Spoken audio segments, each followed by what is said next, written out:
Salut les phénomènes, bien le bonjour tout le monde. Nouvelle vidéo actualité. Qu'est-ce qui se passe au sein du FC Barcelone? Laporta, il en fait qu'à sa tête. Il y a tout le monde qui refuse l'arrivée de Neves sauf lui. Lui, il est dans son coin, il veut Neves. Mais Laporta, on t'a déjà dit, s'il s'agissait d'un choix culinaire, on aurait fait appel à toi. On t'aurait dit choisis quel plat tu veux, conseille-nous un plat excellent, on aurait fait appel à toi. Mais là, on parle football, Laporta. Si Xavi, les Jordi Cruyff, tout ça, ils disent non à un joueur, ça ne sert à rien de s'entêter. Vous allez comprendre au cours de cette vidéo actualité. On va faire un rapide tour de presse de la Catalogne, comme à notre habitude. Si le contenu te plaît et que tu souhaites soutenir la chaîne, n'hésite pas à lâcher ton petit like, ton petit abonnement, ça me ferait extrêmement plaisir. Et on est parti pour cette nouvelle vidéo actualité. On commence par une très bonne nouvelle selon moi. Barcelone et Aston Villa avancent dans les négociations pour le transfert de Ferran Torres et il y a de bonnes chances qu'un accord soit trouvé et Ferran sera convaincu de devenir leur joueur. Le Barça veut environ 45 millions d'euros. Moi je signe 45-50 millions, moi je signe tout de suite, je signe. Alors je pense qu'on avait pris un peu plus cher à 55 millions, voire 50 millions, je n'ai plus le chiffre exact en tête, mais pour moi on s'en sortirait quand même pas mal. Ferran Torres à 45, mais heureusement que la PL est là. Heureusement que la PL est là, parce qu'un autre club c'est 25 millions, 30 millions, 45 millions. Personnellement, ça me va. Alemany va aller à Aston Villa, ça se précise de plus en plus. J'avais du mal à y croire de base que Alemany voulait ramener Ferran Torres, mais pour le moment, ça va dans ce sens-là, ça se précise. Est-ce que pour vous, les Blaugrana, Ferran Torres pour 45 millions, c'est bon, vous signez ou bien vous en demandez plus? Ou même vous voulez le garder? J'en doute fortement, à part peut-être quelques-uns qui aimeraient voir Ferran Torres continuer l'aventure du côté du FC Barcelone. Je pense tout de même qu'on est nombreux à vouloir son départ, surtout quand c'est des sommes assez intéressantes comme celle-ci. Et c'est officiel, on a une date pour le Classico de cet été, un nouveau Classico cet été. Le FC Barcelone et le Real Madrid s'affronteront à l'Ati-Eti, je ne sais pas si je le prononce bien, Stadium de Dallas durant leur tournée américaine le 29 juillet. Et le voici le problème au sein du FC Barcelone. Ruben Neves est très proche de rejoindre Barcelone. Il y a un accord complet avec le milieu de terrain portugais.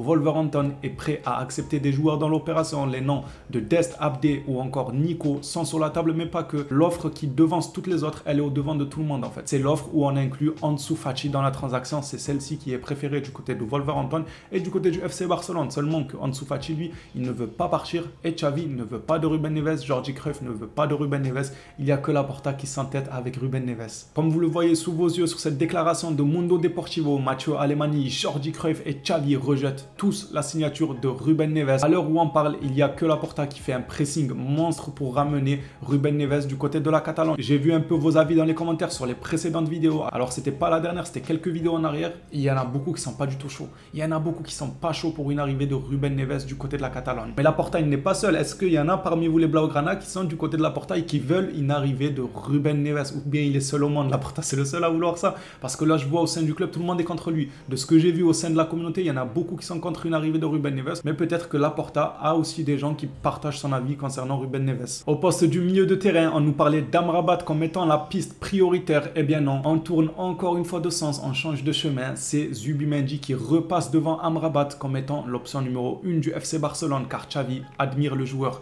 Xavi voit Zubimendi comme le joueur le plus similaire à Busquets et demande à la direction de faire un effort pour le signer, car celui-ci estime que le montant qui lui sera versé est un investissement à long terme solide et qui profitera au club pendant au moins 10 ans. Rien que ça, il voit loin le Xavi. Mais après, si le coach apprécie ce profil-là, il ne faut pas hésiter à tout lui mettre entre les mains pour voir ce que ça donne. Comme ça, au moins, si ça ne marche pas, on dira on a tout mis entre les mains du coach et ça n'a pas fonctionné. Alors que s'il commence à vouloir un tel ou un tel et qu'on commence à mettre le nez dans ses affaires en disant ouais non, prends Ruben Neves c'est mieux, alors que lui il préfère des Zubimendi, des Amrabat, ça va pas le faire parce qu'après si ça se passe mal, tu pourras pas tout lui remettre sur le dos. Si Xavi apprécie Zubimendi et que le club arrive à faire un effort pour lui, moi je préfère en tout cas Zubimendi, je le préfère à Ruben Neves, ça c'est certain. Maintenant à savoir qui va l'emporter entre Laporta, Xavi, Jordi Cruyff et Alemany dans le dossier Neves. Est-ce qu'il va finir par venir ou est-ce que c'est Xavi qui aura gain de cause? Personnellement, vous connaissez mon avis, il faut que c'est le coach qui choisisse ses joueurs, ça paraît logique en fait. À part si tu commences à ramener des gros noms, des joueurs confirmés, des joueurs exceptionnels et tout, là on peut dire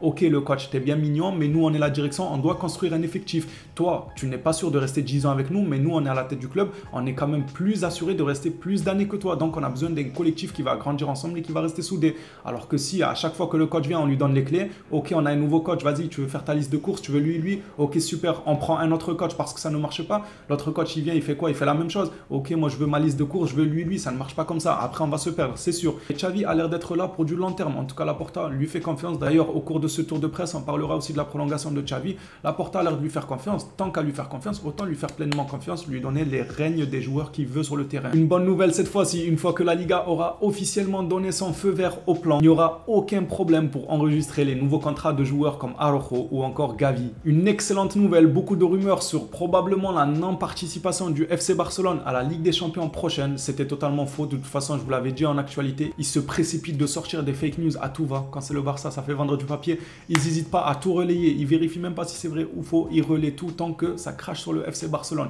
L'UEFA accorde bel et bien la licence au FC Barcelone pour participer à la Ligue des Champions la saison prochaine, malgré les enquêtes en cours sur l'affaire Negreira. Alors les rumeurs que j'ai partagées il y a de ça quelques semaines, ils annonçaient un peu que justement dû à cette affaire d'enquête Negreira, le Barça va être écarté de la Ligue des Champions. Et bien aujourd'hui, Mundo Deportivo nous dit que l'UEFA a bel et bien accordé la licence pour participer à la Ligue des Champions. Xavi s'est réuni avec Deco pas plus tard que ce matin. Les deux attendent l'approbation de la Liga la semaine prochaine sur la faisabilité économique du Barça pour voir comment le marché d'été sera traité. On va terminer cette vidéo actualité. Il n'y avait pas énormément d'informations clés, mais il y avait quand même des informations assez sympathiques. D'ailleurs, au passage, je vous informe aussi qu'aujourd'hui, Frenkie de Jong fête son 26e anniversaire. On va terminer par ce communiqué concernant Xavi et son contrat et sa prolongation. Le contrat de Xavi devrait bel et bien être renouvelé lorsque le Barça sera officiellement couronné du titre de la Liga. Et ça pourrait se produire dès ce week-end. On en a déjà parlé, je ne vais pas m'étaler dessus. Mais Laporta, lui, devrait faire prolonger Xavi dès que le Barça est officiellement sacré champion d'Espagne. Les Blaugrana, ce rapide tour de presse du côté de la Catalogne touche à sa fin. Merci à tous ceux qui suivent régulièrement les vidéos actualités. Ça fait extrêmement plaisir. On est de plus en plus nombreux. On se revoit à la prochaine vidéo sur le FC Barcelone. D'ici là, prenez soin de vous les phénomènes.